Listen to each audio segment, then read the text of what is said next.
நாங்கள் உண்டவள்ளிலிருந்து புனித கிருஷ்ணா நதிக்கரையில் அமைந்துள்ள அமராவதியில் உள்ள அமரேஸ்வர கோவிலுக்கு சென்றோம்.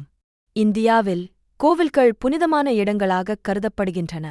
குறிப்பாக அவை வரலாற்றுத் தொடர்பைக் கொண்டிருக்கும் போது தெய்வங்கள் மிகவும் சக்திவாய்ந்ததாகக் கருதப்படுகின்றன.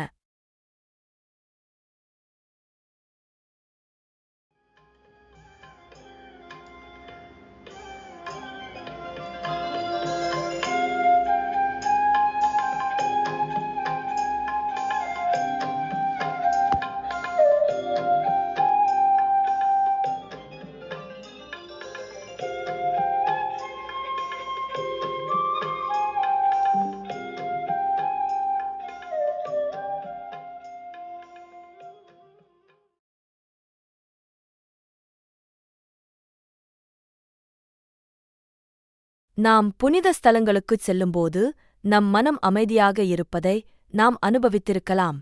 இந்து மதத்தைப் பொறுத்தவரை மலைகளுக்கு அருகாமையில் அல்லது மலையுச்சிகளில் மற்றும் புனித நதிகளின் கரையில் அமைந்துள்ள கடவுள்களுக்கான கோயில்கள் புனித தலங்களாகக் கருதப்படுகின்றன.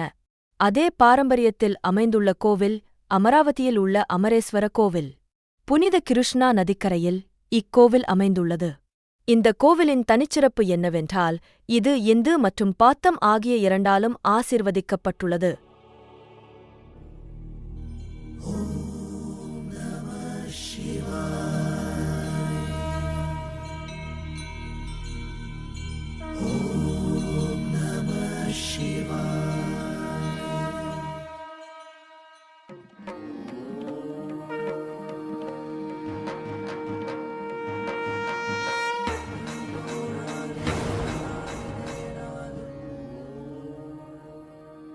இந்த கோவில் அமரராம என்று குறிப்பிடப்படுகிறது.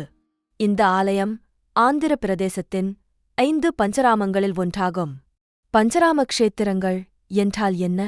ஆந்திரப் பிரதேசத்தில் அமைந்துள்ள சிவபெருமானுக்கான 5 பழமையான கோவில்களைக் குறிக்கும் சொல் இதுவாகும். இந்த பஞ்சராம க்ஷேத்திரங்களில் இறைவன் லிங்க வடிவில் வெவ்வேறு பெயர்களிலும் அமரேஸ்வரர் கோயிலில் அமரேஸ்வரராகவும் வழிபடப்படுகிறார். இது தத்தாத்ரேயர் வழிபட்ட க்ஷேத்திரமாக கருதப்படுகிறது.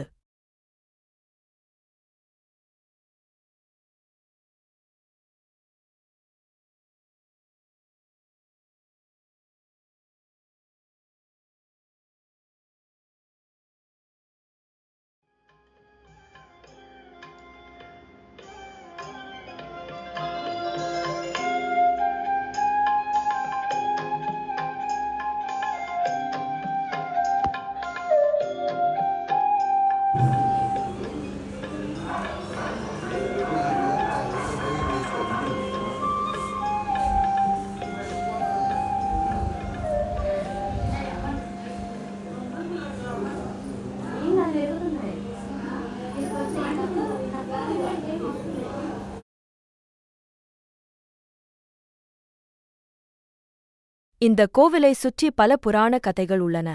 ஸ்தல புராணத்தில் தாரகாசுரன் என்ற அரக்கனின் அட்டூழியத்தால் தேவர்கள் மிகவும் துன்பமடைந்தனர்.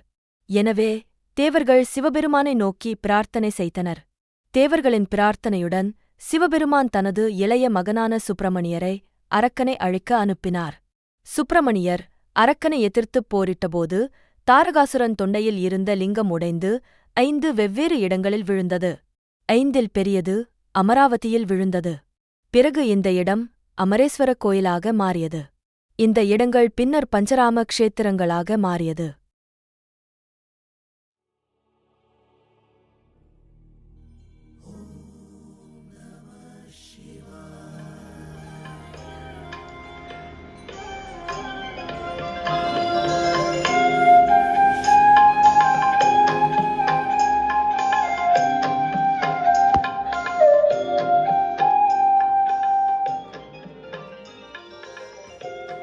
அமராவதியில் விழுந்த சிவலிங்கத்தின் மிகப்பெரிய துண்டு வானத்தை நோக்கி வளரத் தொடங்கியது. தேவர்கள் லிங்கம் வளர்வதைத் தடுக்க இந்திரா அதன் மேல் ஒரு ஆணியைப் பதித்தார். லிங்கத்தின் உச்சியில் இப்போதும் காணப்படும் ஒரு சிவப்பு புள்ளி இரத்தப் புள்ளியைக் காட்டுகிறது. இந்த ஆலயம் ஸ்கந்த புராணத்தில் சுப்பிரமணியரின் வாழ்க்கை வரலாற்றைப் பற்றி பேசுகிறது. இன்றும் இக்கோயிலுக்கு அருகில் 3 நாட்கள் தங்கி கிருஷ்ணா நதியில் புனித நீராடி அமரேஸ்வரரை வழிபடுபவர்களுக்கு முக்தி கிடைக்கும் என்பது நம்பிக்கை.